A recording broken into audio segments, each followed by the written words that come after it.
The next subject matter, I want to just share how I keep my screws in a parachute bag and near, of course, like a battery operated uh, screwdriver.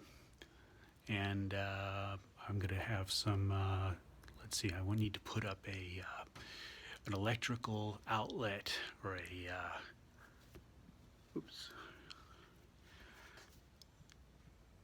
there we go, just making sure everything. I need to put up electrical little outlet thing that I need for the lighting situation in my studio. So I need to actually screw that in, and I will go through it and show you guys how to do it.